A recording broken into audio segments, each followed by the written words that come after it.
کربلا کربلا کربلا کربلا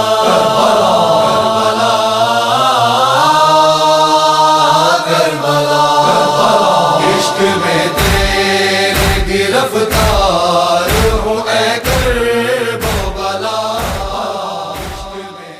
ومنهم من ينتظر وما بدلوا تبديلا صدق اللہ العلی العظیم. صلوات پڑھیں محمد و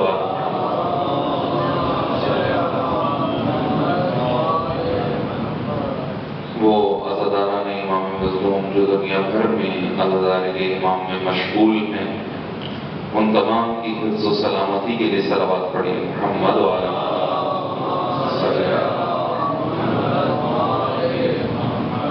وہ عناصر جو اسلام اور اہل اسلام کے خلاف، عزاداری اور عزاداروں کے خلاف تخریب کاری میں سرگرم عمل ہیں، ان کی نیست و نابودی کے لیے صلوات پڑھیں محمد و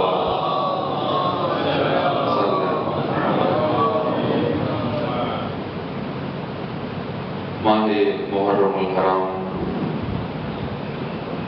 1442 ہجری کا چاند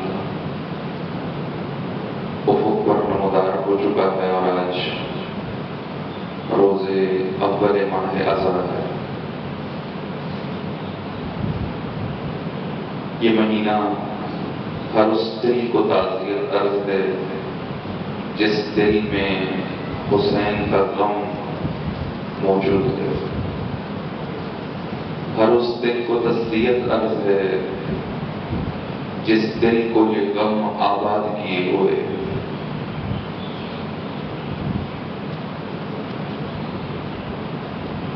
خدا متعال کے الطاف ہم میں سے ہر ایک کی زندگی میں شامل حال ہے. بعض اوقات ہم سے پوچھا جاتا ہے پہلی ملاقات میں، جس طرح آج ہماری آپ سے پہلی ملاقات ہے، یا کچھ دیر کچھ وقفے کے بعد اگر ملاقات ہو تو پوچھا جاتا ہے کہ بھائی کیا حال ہے آپ کا، تو ہم رسمی جواب یہ دیتے ہیں کہ الحمدللہ ٹھیک ہے، یہ دیتے ہیں نا جواب. اچھا مجھے آپ آنکھوں سے تو جاگتے ہوئے نظر آ رہے ہیں، آپ جاگ رہے ہیں اور صلوات پڑھ لیجیے بلند تر محمد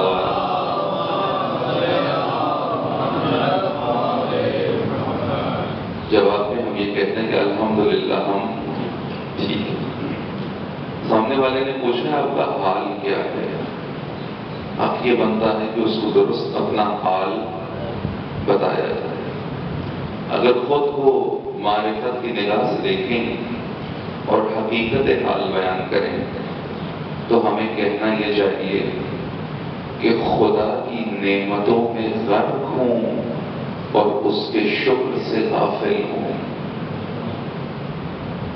خدا کی نعمتوں میں خدا نے جو کچھ مجھے عطا کیا، شش جہات سے دائیں بائیں اوپر پیچھے آگے پیچھے ہر طرف سے نعمات الہی مجھ پر نازل ہو رہی ہیں، اور میری حالت یہ ہے کہ خدا کے شکر سے غافل ہوں.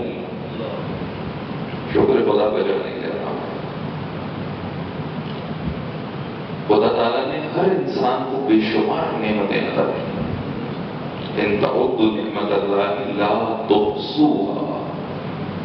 خدا کی نعمتیں اگر تم شمار کرنے نکلو، گننے نکلو، تو یہ تمہارے بس کی بات نہیں ہے کہ اللہ کی نعمتوں کو گن سکو، خدا کی نعمتوں کو شمار کر سکو.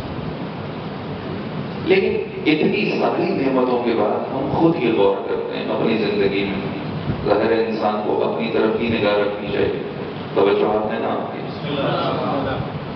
انسان کو اپنی جانب زیادہ نگاہ رکھنی چاہیے، اپنی طرف زیادہ دیکھنا چاہیے، اپنا محاسبہ زیادہ کرنا چاہیے، اپنا جائزہ زیادہ لینا چاہیے دوسروں کا جائزہ لینے کی نسبت.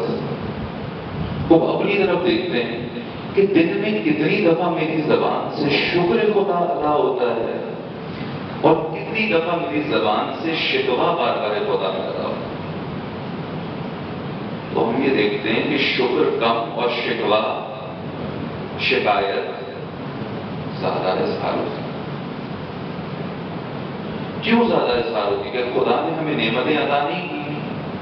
بعض زبانیں، بعض بے توفیق زبانیں اس قسم کی ہیں جن زبانوں سے خدا کا شکر ادا ہی نہیں ہوتا، صرف شکوہ ادا ہوتا ہے. یعنی جب کرتے ہیں خدا سے شکایت کرتے ہیں، جب کرتے ہیں خدا سے شکوہ کرتے ہیں، ہمارے پاس فلاں چیز نہیں ہے، ہمارے پاس فلاں چیز نہیں. شکر نعمت بجا نہیں رہا. خود یہ جو صرف شکایت کرنے والی ہیں، یا خدا نے ان کو کوئی نعمت عطا نہیں کی؟ یقیناً خدا نے ان کو نعمتیں عطا کی. کیوں؟ کیونکہ وہ ذات جواد ہے، اس کے اندر جود ہے، یعنی عطا ہے، ذات ہی عطا ہے. جو ذات ہی عطا ہو وہ کیسے بندوں کو عطا نہ کرے؟ ذات کی مغتی ہے، عطا کرنے والا ہے، دینے والا ہے. وہ کیسے اپنے بندوں کو نہیں نوازے گا؟ وہ کیسے نہیں دے گا؟ اس کی نعمتیں کیسے رک سکتی ہیں؟ ہر آن نعمتیں مل رہی ہیں. لیکن پھر بھی بارگاہ خدا میں شکر کی بجائے خدا کی بارگاہ میں شکایت کرنے والے زیادہ ہیں. کیوں زیادہ ہیں؟ بھئی نعمتوں کی کمی نہیں ہے، لیکن نعمتوں کی شناخت کی کمی ہے. آپ ساتھ ساتھ چل رہے ہیں نا میرے؟ صلوات پڑھ لیجیے بلند تر محمد والے.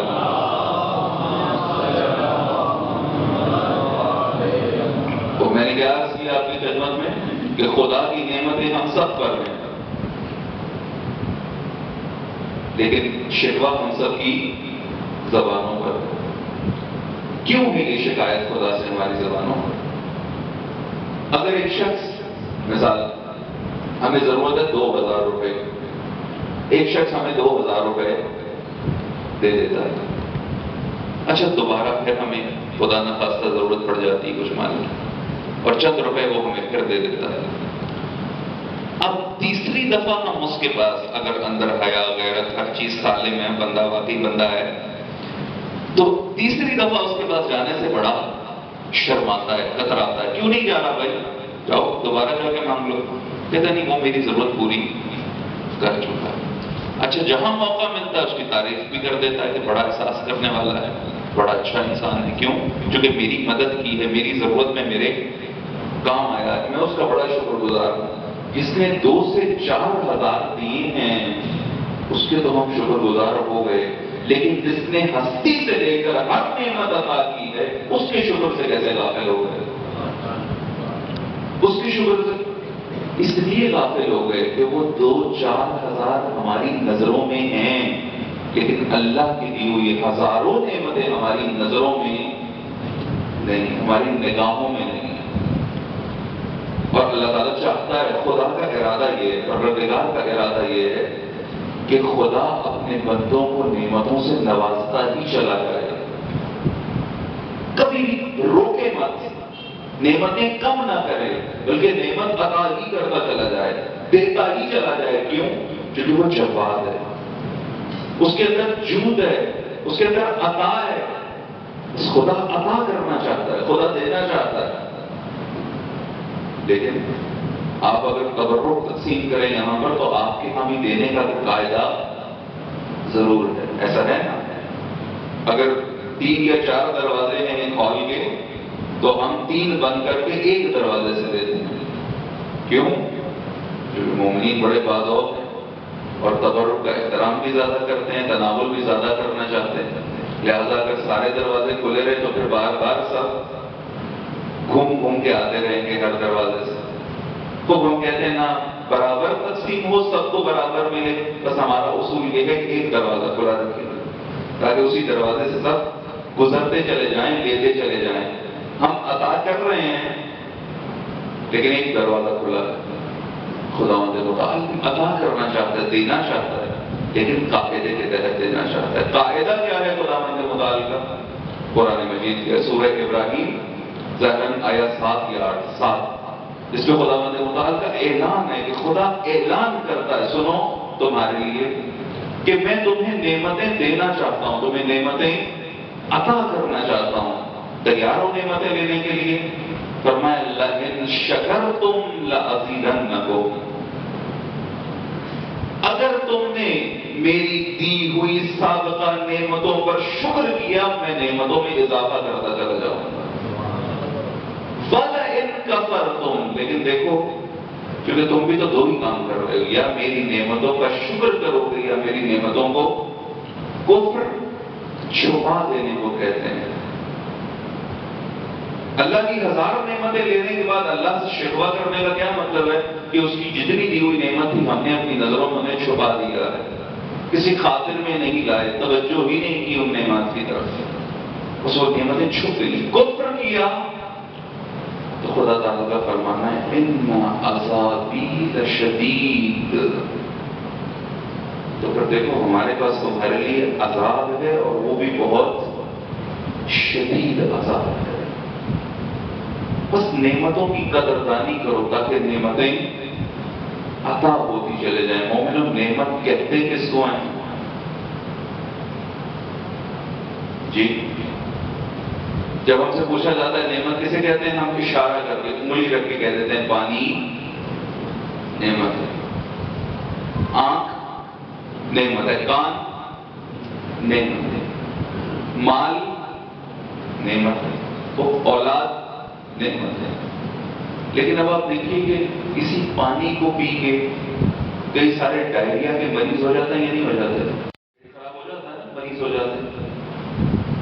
اچھا کھانا کھا کے جو کھانا ہماری نظر میں نعمت ہے، کئی سارے شوگر اور بلڈ پریشر کے مریض بن جاتے ہیں۔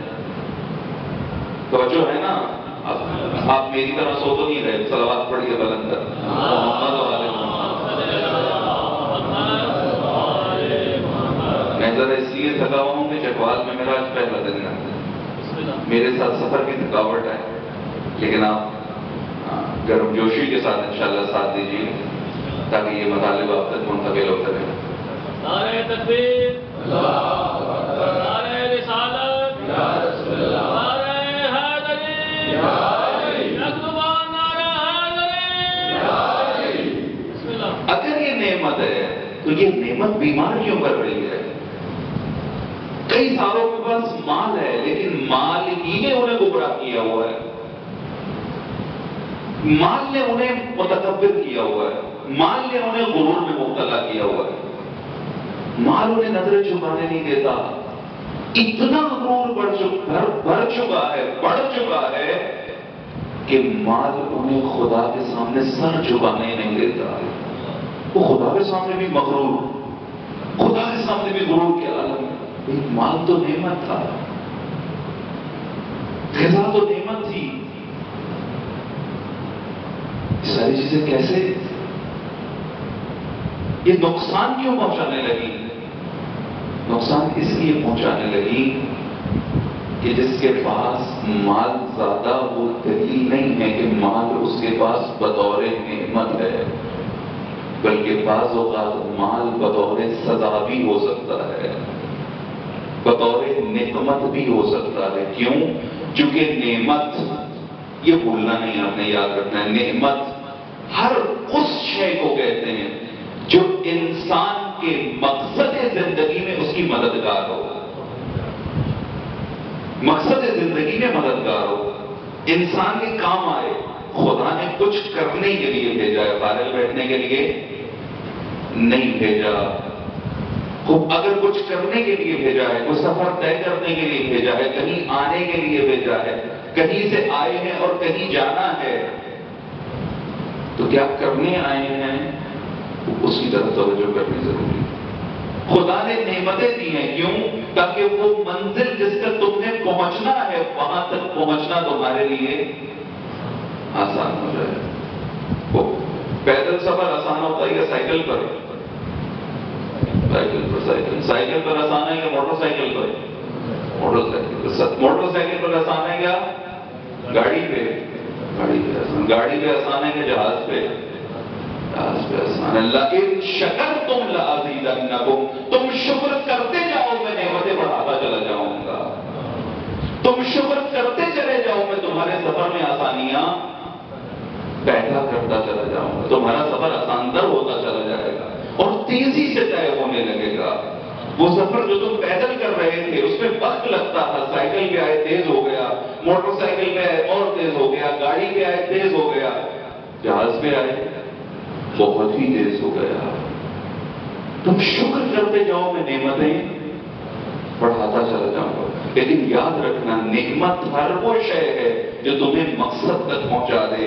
وہ غذا جو تمہیں غذائیت دے نعمت ہے. وہ غذا جو تمہیں خدا سے غافل کر دے, وہ غذا جو تمہیں مریض بنا دے, وہ نعمت نہیں ہے. وہ مال جو تمہیں خدا تک لے جائے وہ مال نعمت ہے. وہ مال جو تمہیں خدا سے دور کر دے وہ مال نعمت. وہ اولاد جو تمہیں خدا پرست بنائے, یہ نہ اولاد کی ضروریات ہی تمہیں خدا سے دور کر دیں گے, وہ اولاد نعمت ہے. لیکن اگر خدا سے دور کرنے والی بھی یہ نعمت, بس نعمت ہر وہ شے ہے جو انسان کے مقصد خلقت میں اس کی مدد کر رہا ہے. وہ یہ اتنا لمبا چوڑا مطلب میں نے آپ کی خدمت میں کیوں عرض کیا؟ اس لیے کہ آج ایک بہت اہم نعمت کو پہچاننے کا دن ہے. آج اس کی طرف توجہ کا دن ہے, تاکہ 10 دن جو ہم زحمت کریں گے 11ویں دن اس کا محصول ہمارے ہاتھ میں ہو. 10 دن کی زحمت کا محصول 11ویں دن ہمارے معلوم ہوگا. عزاداری نعمت ہے. کیوں؟ چونکہ ہدف زندگی میں انسان کی مددگار ہے. عزاداری نعمت ہے. ہم نے آج تک دنیا والوں کو یہ نہیں بتایا کہ بندہ خدا تمہاری زندگی کا مقصد ہے. مقصد کو حاصل کرو گے تو خدا تمہیں قبول کرے گا. اور یہ جو ہم عزائے حسینی بڑھوا کرتے ہیں یہ تمہارے مقصد خلقت میں تمہاری مددگار ہے. شیعہ سنی جھگڑا باقی رہ جاتا ہے اگر ایسی بات کر دی جائے. ہر انسان کا مقصد ہے اس کے پروردگار نے معین کیا ہے. کہنے کا اختلاف بابا, لیکن عزاداری کو اس جہت سے دیکھا جائے. عزاداری نعمت ہے. جس طرح سید الشہداء علیہ السلام کا قیام نعمت تھا. توجہ کیجیے گا, آج تنقیدی گفتگو ہے. سید الشہداء علیہ السلام روانہ ہوئے. امام کو ایک نے چاہا کہ مولا کربلا نہ چاہیے. مجھے بتائیے میں اور آپ کیا کرتے اگر امام کے پاس ہوتے؟ اگر مجھے یہ پتہ لگ جاتا کہ میرے مولا, میرے آقا, میرے سرور, میرے سردار, میرے سید حسین ابن علی سفر پہ نکل رہے ہیں اور سفر کا نتیجہ حتمی شہادت ہے, میں کیا کہتا اس وقت؟ وہی کہتا جو اہل مکہ نے کہا, وہی کہتا جو اہل مدینہ نے کہا. اہل مکہ نے کیا کہا, اہل مدینہ نے کیا کہا؟ مولا نہ جائیے. اپنوں نے کیا کہا؟ مولا نہ جائیے. غیروں نے کیا کہا؟ مولا. بڑے مختصر گروہ نے کہا کہ مولا ایک تو ہم آپ کو جانے سے نہیں روکتے, دوسرا یہ کہ ہمیں ساتھ لے کر جائیے گا. یہ بڑا قلیلی گروہ تھا. لیکن اکثریت نے کیا کہا؟ امام ہم آپ کی پرواہ کرتے ہیں. آپ یہ حسین ابن علی جانتے ہیں کہ یہ قیام نعمت ہے. یہ میرا نکلنا نعمت کی تاریخ ذہن میں کیا ہے؟ بھی نعمت کی تاریخ. صلوات پڑھیے محمد علیہ سب کو بولنا آتا ہے. بلندر صلوات پڑھیے محمد علیہ.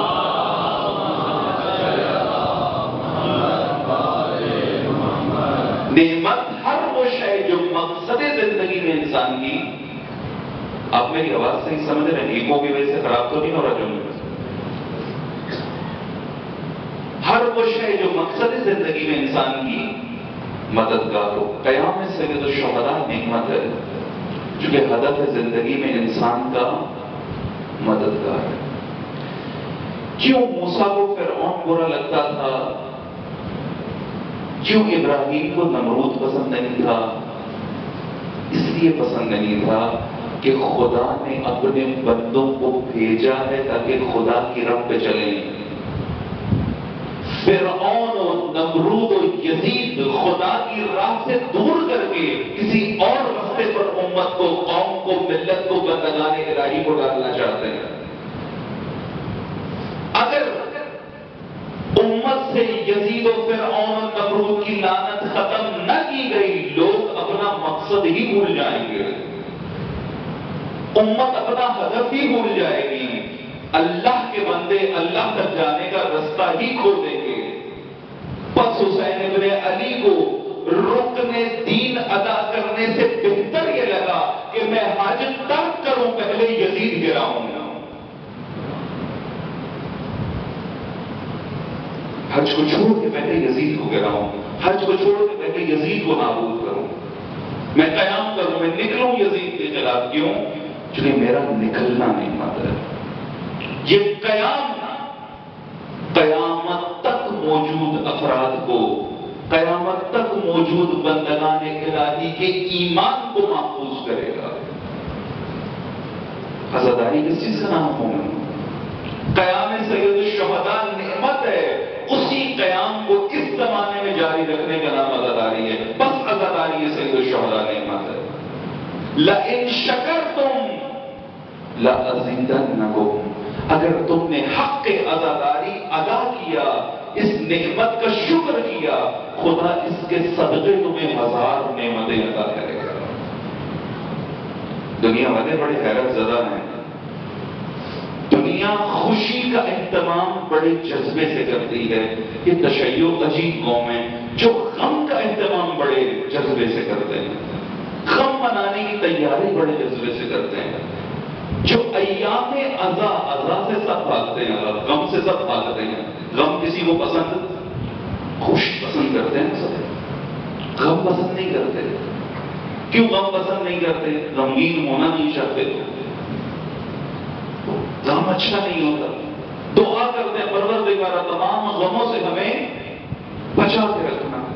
یہ عجب بات ہے، جو انسان یہ دعا کرتا ہے کہ ہر غم سے مجھے بچا کے رکھیں، وہ بھی ایام عزائے حسینی جب آتے ہیں تو آنے سے پہلے خود کو ان ایام کے لیے تیار کرتا ہے۔ بابا خوشی کے ایام آ رہے ہیں نا، غم کے ایام آ رہے ہیں۔ یہ غم کے ایام کے لیے خود کو کیوں تیار کر رہے ہو؟ چونکہ تیاری کرنے والا جانتا ہے یہ وہ غم ہے جس نے ہماری ہر خوشی بچائی ہے۔ اگر یہ غم نہ ہوتا تو کوئی خوشی ہی باقی نہ ہوتی۔ مومن کی خوشی وہی ہوتی ہے نا جس میں اس کا اللہ خوش ہو۔ اگر عزاداری نہ ہوتی، مومن کا ایمان ہی نہ بچتا، پھر ایمانی خوشیاں کیسی نصیب ہوتی انسان؟ یقیناً نصیب نہ۔ قیام سید الشہداء نعمت ہے، اس قیام کو درست طریقے سے انجام دینا۔ ماہ محرم الحرام، اسی قیام کو سید الشہداء علیہ السلام کے قیام کو جاری رکھنے کا نام ہے۔ امام علیہ السلام نے آخری وقت مجھے اور آپ کو بلایا تھا، دعوت دی تھی، یہ بہت بڑی بات ہے، یہ بہت بڑا اعزاز ہے میرے اور آپ کے لیے۔ دیکھیے جیسے ہم چاہتے ہیں اگر اس کی جانب سے ایک پیغام آ جائے کہ میں تم سے ملاقات چاہتا ہوں، اس کی جانب سے یہ پیغام آ جائے کہ میرا فلاں کام تم نے پورا کرنا ہے، یقیناً بڑی سعادت کی بات ہوتی ہے۔ جو چاہتا ہے وہ پھولے نہیں سماتا کہ مجھ سے تقاضا کر دیا ہے، اس نے تقاضا کر دیا جو میرا محبوب ہے، جو میرا معشوق ہے۔ آپ کی معشوق نے آپ سے تقاضا، عشق ہے نا حسین ابن علی سے، محبت ہے حسین ابن علی سے، جاتے جاتے ندا دے کر گئے، دیکھو یاد رکھنا، دیکھو میں بلا رہا ہوں، آ جانا میرے بلانے پر۔ فخر نہیں کرتے یہاں بیٹھ کے ہم کہ حسین نے بلایا ہے، ہم نے لبیک کہتے ہیں۔ یہ لبیک گھر میں بیٹھ کے زبان سے کہیں جا سکتی تھی، گھروں کو چھوڑ کر فرش عزائے حسینی پہ بیٹھ کر ہم نے لبیک کہتی ہے حسین حسینی۔ یہ سعادت ہے ہمارے لیے۔ آج جو سیاہ لباس پہنتے ہیں ہم مومنین کرام، آج علماء مرشی نجفی وصیت کرتے ہیں، بہت بزرگوار شخصیت، فرماتے ہیں کہ میرے کفن میں وہ سیاہ لباس رکھ دینا جو میں عزاداری کے سید الشہداء میں پہنا کرتا تھا۔ یہ لباس پہننا، ایک مثال سے، یہ لباس پہننا کیوں نہیں ہے؟ سیاہ لباس میں کیوں اتنی اہمیت ہے؟ اس لیے کہ جب انسان یہ سیاہ لباس پہنتا ہے، حسین ابن علی کے عزادار کے عنوان سے لوگوں میں متعارف ہو جاتا ہے۔ اب یہ پیامبر پیام حسین ابن علی بن جاتا ہے، اس کے ذریعے سے دنیا نے حسین کا پیغام سننا ہے۔ اور آپ یہ ذہن میں رکھیے گا، سیاہ لباس، توجہ، سیاہ لباس سفید کردار پہ جچتا ہے، سیاہ لباس سیاہ کردار پہ نہیں جچتا۔ سفید کردار، شفاف کردار، خوبصورت کردار، حسین کردار، وہ کردار جو مدرسہ حسینیت میں تربیت پایا ہو، اس پہ یہ سیاہ لباس جچتا ہے، چونکہ یہ لباس پہننا دلیل ہے کہ اب تو حسین کے پیغام کو پہنچانے والا ہے۔ اس پیاسی دنیا کو، اس بھٹکی ہوئی دنیا کو، اس بے راہ دنیا کو، جسے ٹھکانہ نہیں ملتا، جسے منزل نہیں مل رہی، جسے راہ نہیں مل رہی، انہیں سیاہ لباس پہن کر حسین کا عزادار بن کے یہ اعلان کیا ہے، اور میں منزل دکھاتا ہوں، اور میں راہ بتلاتا ہوں، اور میں خدا تک پہنچنے کا راستہ دکھلاتا ہوں۔ لبیک یا حسین، لبیک یا حسین، لبیک یا حسین، لبیک یا حسین، لبیک یا حسین، لبیک یا حسین۔ محمد وال محمد بلندر صلوات۔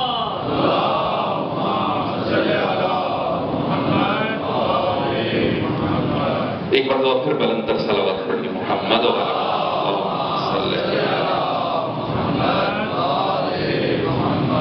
یہ ذمہ داری لی ہے مومنین کرام، بس عزادار اپنے آپ کو تیار رکھے، محرم الحرام کے ہر ادب کا خیال رکھو، از خدا جوئی توفیق ادب، بی ادب محروم ماند از لطف رب، بی ادب تنہا نہ خود را داشت پر، بلکہ آتش پر ہمیں آفاق زد، کہا میں خدا سے ادب کی توفیق مانگتا ہوں، خدایا مجھے ادب کی تو مجھے با ادب بنا دے۔ کیوں با ادب بنا دے؟ کیونکہ اگر مجھ میں ادب نہ آیا تو میں اللہ تعالیٰ کے لطف سے محروم ہو جاؤں، بے ادب محروم ماند از لطف رب، خدا کا لطف مجھے شامل حال نہیں ہوگا، اور بھی بڑا نقصان ہوگا۔ بی ادب تنہا نہ خود را داشت پر، ایک بے ادب انسان فقط خود کو نقصان نہیں پہنچاتا بلکہ آتش پر ہمیں آفاق زد، بلکہ پوری دنیا کو آگ میں چھونک دیتا ہے۔ ایک بے ادب، مثلا ایک شخص جو گاڑی چلا رہا ہے، اسے گاڑی چلانے کا ادب نہیں آتا، یہ کیا کرتا ہے؟ اگر بہت بھی کم کرے تو اس بارش کے موسم میں کئی سالوں کا لباس نجس سلوک کرتا ہے۔ بے ادب ڈرائیور کر سکتا ہے، یہ ہم سب کو ایک با ادب حسینی دنیا کو حسینی بنا سکتا ہے، ایک بے ادب حسینی معاذ اللہ کئی سالوں کو حسین سے بیزار کر سکتا ہے۔ ایک بے ادب حسینی، امام فرماتے ہیں اپنے کردار کو ایسا بنا لو کہ ہمارے لیے زینت رکھو، ہمارے لیے زینت رکھو، لوگ ہمیں نہیں دیکھیں گے، تمہیں دیکھیں گے، تمہیں دیکھ کر تمہارے بارے میں فیصلہ بعد میں دیں گے، ہمیں پہلے پہچان جائیں گے۔ ایک باعدد حسینی یہ کام کر سکتا ہے۔ ماہ محرم، ایام ازا، اور خصوصاً یہ ایام ازا، یہ دور جس کے اندر ہر طرف سے ہم پہ حملہ ہے، داخلی اور خارجی حملے ہیں، ہر طرح کا فتنہ ہمارے داخل اندر موجود ہے، اور ناسبیت ہم پہ باہر سے حملہ کیا ہے۔ وہ پاکیزہ کردار، وہ حسین کردار، کردار فاطمہ زہرا کسی سے برداشت نہیں ہوگا، کردار حسین ابن علی کسی سے برداشت نہیں ہوگا۔ کسی کو یزید کا قصور نظر نہیں آتا، کسی کو معاذ اللہ فاطمہ زہرا خطاکار نظر آ جاتی ہے۔ اگر ناسبیت سر اٹھائے، ناسبیت کا مقابلہ کون کرے گا؟ مومنوں، حسین ابن علی نے 2 دفعہ المن کہا تھا، 2 دفعہ المن کہا اس نے، المن ناصر ینصرنا، ایک دفعہ اس وقت کہا جب حسین سے مطالبہ بیعت ہوا اور امام جو چاہتے تھے وہ کرنے کے لیے نکل کھڑے ہوئے، قیام کیا اور سب کو دعوت دی، آؤ میرے ساتھ چلو، دھوکہ دے کر من لہے کا بھی استشہدہ، میرے ساتھ آؤ گے مارے جاؤ گے۔ ومن تخلف لم يدرك الفضل، لیکن اگر مجھے چھوڑ دیا تو پھر ذہن میں رکھنا عزت کا منہ نہیں دیکھو گے. میرے ساتھ آؤ گے مارے جاؤ گے، لیکن اگر مجھے چھوڑ دو گے عزت کا دن نہیں دیکھو. وہ افراد بہت اہم ہیں مومنین ہماری زندگی میں، آج ان کو جاننا، سمجھنا، پڑھنا، پرکھنا جنہوں نے حسین کی پہلی صدائے المن کا جواب دیا تھا. تو کون ہے وہ 72 ہستیاں جو کربلا میں آ گئی ہیں، جن پہ حسین نے کہا تھا مجھے فخر مرحباً بکم اے میرے اصحاب.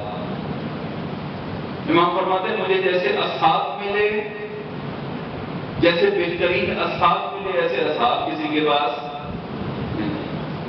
اور جو رحم دل اور صلہ رحمی کرنے والے اہل بیت مجھے ملے، ایسے اہل بیت بھی کسی کے پاس نہیں. پہلی حلمن ان لوگوں کے لیے تھی جو سب موجود تھے. امام ایک کو بلا رہے تھے، مکہ میں بلا رہے تھے، مدینہ میں بلا رہے تھے.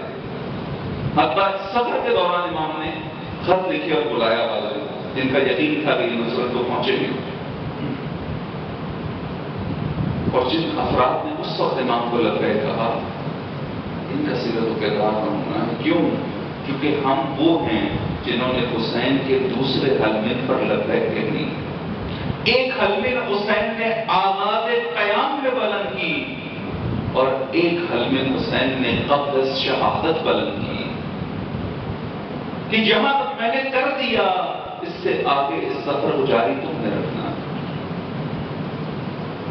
انشاءاللہ ہم کوشش کریں گے اس عشرہ مجالس کے اندر بطوفیق الہی وہ نمونے اور اسوے اصحاب حسینی اور انصار حسینی میں سے پیش کریں گے کہ جن کا کردار واقعاً آج زندہ کرنے کی مجھے اور آپ کو ضرورت. عجب ہے نا، حسین ابن علی کے زمانے میں کہیں آپ کو مسلم نظر آتے ہیں، مسلم ابن عقیل نظر آتے ہیں، کہیں حبیب ابن مظاہر نظر آتے ہیں. رسول اللہ کے زمانے میں کہیں میسم ہے، کہیں تمار ہے، کہیں ابو ذر ہے. یہ وہ اصحاب ہیں جن پہ آج بیٹھ کر ہم فخر کرتے ہیں، آج بیٹھ کر ہم ناز کرتے ہیں. تو کیا امام زمانہ نہیں چاہتے میرے زمانے میں بھی کوئی ابو ذر ہو، میرے زمانے میں بھی کوئی میسم ہو، میرے زمانے میں بھی کوئی مسلم ہو، میرے زمانے میں بھی کوئی مسلم ابن اوسجا ہو؟ میں ان کی بات نہیں کر رہا جنہیں ہم معصوم کہہ کے الگ کر دیتے ہیں، وہ تو معصوم ہیں، ہم تو غیر، وہ کہاں ہم کہاں. کہ امام زمانہ نہیں چاہتی. امام زمانہ انہی کے تو انتظار میں ہیں، یہ بنے میں آ جاؤں، یہ تیار ہو میں آ جاؤں. اور عزاداری اگر اس زمانے کا مسلم زندہ کرے، عزاداری اگر اس زمانے کا حبیب زندہ کرے، عزاداری اگر اس زمانے کے اصحاب حسینی زندہ کرے تو واقعی زندہ عزاداری ہے. اگر یہ سب نہیں کرتی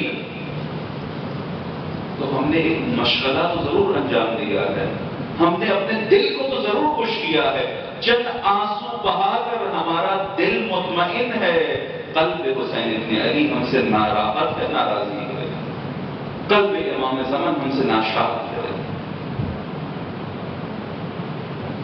جیسے اصحاب مجھے ملے، جیسے باوفا اصحاب مجھے ملے، ایسے اصحاب کسی کو نہیں. اور ایسے اصحاب سب کی حسرت تھی. امام علی علیہ السلام کی حسرت تھی کہ مجھے ایسے اصحاب مل جائیں جنہیں میں کہوں میری بات نہ کریں، میری بات میں تردید نہ کریں، میری بات میں شک.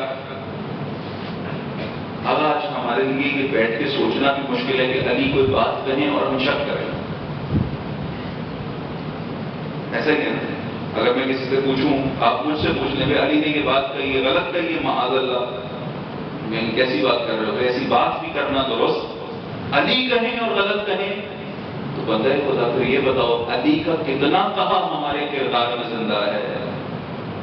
جب علی کہتے حق ہیں، جب علی کرتے حق ہیں، جب علی کا کہنا درست ہے تو علی کا کہا کتنا ہم نے اپنے کردار میں زندہ کیا ہے، کتنا مانا ہے. علی علیہ السلام کو یہ شکوہ تھا کہ مجھے چاہتے بہت ہو، مانتے نہیں. حسین ابن علی کو قلیل گروہ ملا لیکن ایسا ملا جس نے مولا کے دل کو بہت خوش کیا. ہم منتظر ہیں ہم ایسا کردار بنائیں کہ جس کردار سے ہمارے مولا خوش ہو جائیں، جس کردار سے ہمارے آقا خوش ہو جائیں. ایسا کردار بنائیں جس کے بعد ایک خطاب ہمارے لیے بھی آ جائے، ایک نظر کرم ہم پر بھی ہو جائے، ہمیں بھی کہہ دیا جائے مرحبا بہت اچھا کیا. ایک شاباش ہمارے لیے بھی آ جائے، ایک تھپکی ہمیں بھی مل جائے، امام کی طرف سے مل جائے کہ واقعی تم نے حق ادا کر دیا. یہ کب ہوگا؟ جب ہم ان کو سمجھیں گے جنہوں نے یہ میدان سر کیا ہے، جو اس رب کے راہی ہیں.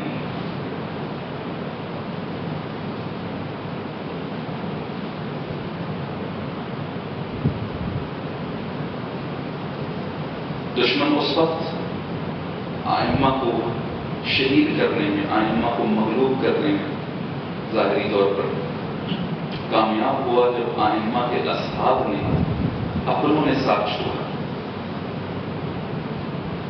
سید الشہداء کا ساتھ گرچہ کہ بہت قریب لوگوں نے دیا، لیکن جب اپنوں نے ساتھ دیا حسین نے یزیدی سلطنت کو اپنے پاؤں تلے رون دیا. بار بار ایک بات زندہ کر دی جاتی، کون جیتا کون ہارا کربلا. ابھی تک ہار جیت کا فیصلہ نہیں ہوا. حسین ابن علی کے قیام میں اور یزید کی خباثت میں اگر ہار و جیت ڈھونڈنی ہے تو فیصلہ مدینہ میں ہی ہو گیا تھا، کربلا جانے کی ضرورت نہیں ہے. فیصلہ مدینہ میں ہو گیا تھا.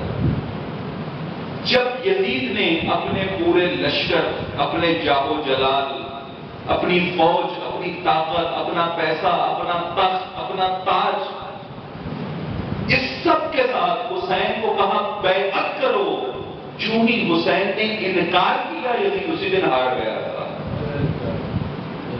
اسی دن ہار گیا تھا. کربلا میں تو وہ آخری، جو کہیے کہ آخری تیر تھے جو حسین نے یزیدیت کے تابوت میں گاڑے. اس ذلت کا توق جو قیامت تک یزیدیت کے گلے میں حسین نے پہنا دیا، یزید اسی دن ہار گیا تھا.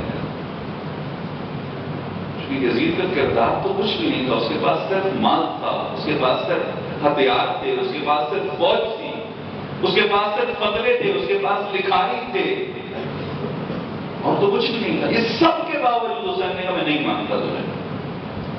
اسی دن ہار گیا، اسی دن نابود ہو گیا.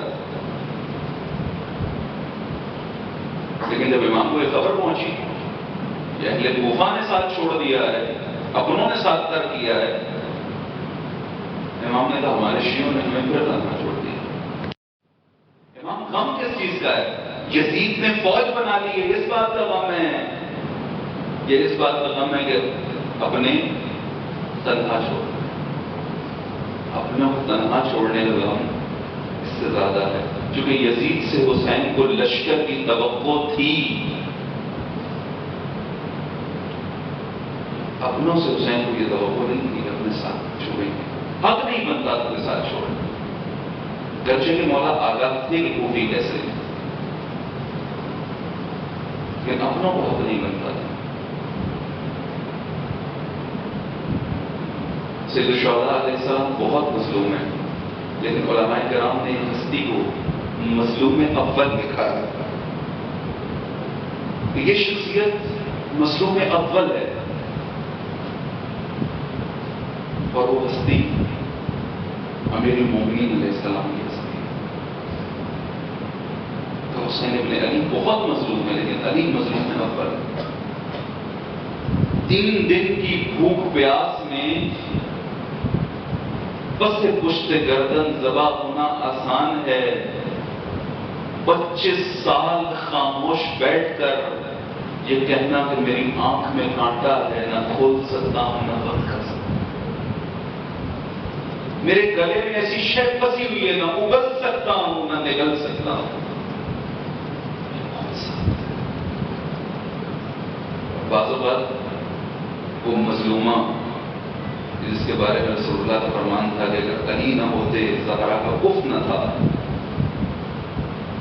جس طرح ہر خوشی میں ہر سعادت میں، ہر شرف میں سیدہ علی کے ساتھ ہیں، اسی طرح مصائب میں بھی سیدہ علی کے ساتھ ساتھ ہیں۔ اور یہ ہمارا تجربہ ہے کہ انسان بعض اوقات اپنے پہ آئے ہوئے دکھ سہ لیتا ہے، لیکن اپنے قریبی، اپنے نزدیکی، اپنے ساتھی پر پڑے ہوئے ظلم، مصائب، دکھ، بیماری، یہ سہنا بڑا مشکل ہوتا ہے۔ جو اپنا وہ قریبی پوچھتا ہے، اے علی، میں نے سنا ہے لوگ آپ کو سلام نہیں کرتے، اے ابو الحسن یہ حالت ہو گئی ہے۔ وہ اول مسلم، وہ جس کا ہاتھ رسول اللہ نے غدیر میں بلند کیا، جسے مومنین کا مولا اعلان کیا، جو فاتح خیبر و خندق ہے، جس نے اسلام کی خاطر زخم کھایا اور اسلام کو محفوظ کیا، جس نے لوگوں کو جہالت سے نکالنے میں مدد کی، جن زبانوں پہ ایک دوسرے کے لیے لعنت اور گالی تھی، ان زبانوں میں جس نے سلام اور سلامتی جاری کی، آج اس کو لوگ سلام نہیں کرتے۔ یا علی کو لوگ سلام نہیں کرتے۔ کہا بی بی اے کاش ایسے ہی ہوتا، معاملہ اس سے بہت آگے چلا گیا ہے، میں سلام کرتا ہوں جواب نہیں دیتے، میں سلام کرتا ہوں جواب نہیں دیتے۔ علیہ السلام نے ایک منظر دیکھا، مسجد میں کچھ لوگ بیٹھے ہیں اور بیٹھ کر اپنے اپنے دکھوں کو، اپنے اپنے غموں کو، اپنے اپنے دردوں کو یاد کرتے ہیں، یاد کرتے روتے ہیں۔ علی ان سے پوچھتے ہیں کہ تم جن غموں پہ رو رہے ہو، تم جن دردوں پہ رو رہے ہو، مجھے یہ بتاؤ کہ کیا مرد ان دردوں پہ روتے ہیں؟ آیا مردوں کے رونے کے درد نہیں ہے؟ لوگ پوچھتے ہیں کہ آپ بتائیے پھر مردوں کے رونے کا درد کیا ہوتا ہے؟ کہ مردوں کے رونے کا درد وہ ہے جس میں علی روتا ہوں۔ کیا ہے وہ درد؟ کہا شوہر فاتح خیبر و خندق کو اس کے گھر میں کچھ اوباش گھس آئیں، اس کی زوجہ کو تازیانے مارے جائیں، وہ اتنا مجبور ہو جائے کہ کچھ نہ کر سکے۔ یہ مردوں کے رونے کے درد ہوتے ہیں، اور علی نے یہ درد سہے ہیں، علی نے یہ حالت دیکھی ہے۔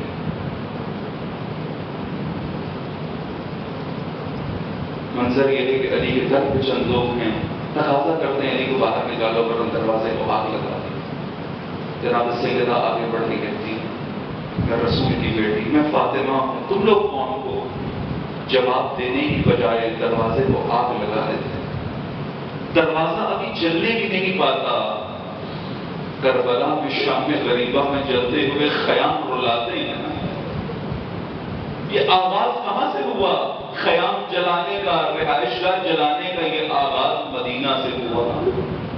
وہ در فاطمہ، وہ در جس پہ رسول سلام کرتے تھے، وہ در جلایا گیا۔ در ابھی جلنے بھی نہ پایا تھا، اجرکم ربکم، کہ ایک لعین نے ٹھوکر ماری اور دروازہ گر گیا، لیکن دروازہ زمین پہ نہیں گرا، در و دیوار کے درمیان مادر حسین ابن علی موجود تھی، در و دیوار کے درمیان بنت علی موجود تھی۔ وہ دروازہ بی بی کے پہلو پہ گرا اور صدا آئی الیہ یا فضہ، فضہ فضہ مجھے تھام، میرا پہلو شکستہ ہو گیا، میرا محسن شہید ہو گیا، محسن کی شہادت واقع ہو گئی۔ عزادارو، جناب فضہ قریب آئیں، قریب بلا کر جناب فضہ کو ایک اور جملہ کہا، یہ قربت سیدہ بتاتا ہے۔ وہ جملہ یہ تھا، اے فضہ آواز بلند نہ کرنا، کہیں علی کو پتہ نہ لگ جائے زہرا زخمی ہو گئی، کہیں علی کو پتہ نہ لگ جائے۔ کیوں پتہ نہ لگے علی کو؟ کہ علی تنہا ہے۔ اگر علی کو یہ پتہ لگ گیا کہ علی کی تنہا محافظہ فاطمہ بھی زخمی ہو گئی، نہ جانے علی کے دل پہ کیا گزرے گی۔ یہ لعین گھر میں داخل ہوئے، علی کو کھینچتے ہوئے لانے لگے، بی بی نے اپنا ہاتھ اپنے پہلو سے اٹھایا، علی کے دامن پہ ڈالا، اور یہ لعین علی کو کھینچتے جاتے تھے، سیدہ کھچتی چلی جاتی تھی، بنت رسول ریت پر کھچتی چلی جاتی تھی۔ اتنے میں یہ لعین کہتا میں نے دیکھا یہ پکڑ بڑی مضبوط ہے، بی بی ہاتھ نہیں چھوڑتی، بی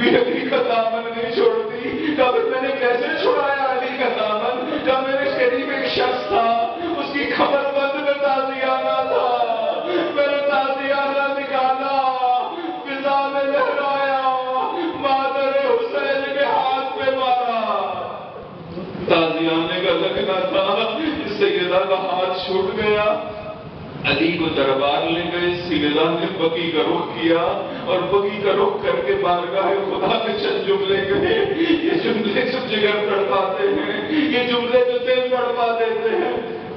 ہاتھ بلند کر کے فرماتی ہیں اے پروردگار، ایک نبی صالح گزرے ہیں، اس نبی کی ایک اونٹنی تھی، اونٹنی کو قتل کر دیا گیا، اونٹنی کے بچے نے فریاد کی، پروردگار تمہیں عذاب نازل کیا. اے پروردگار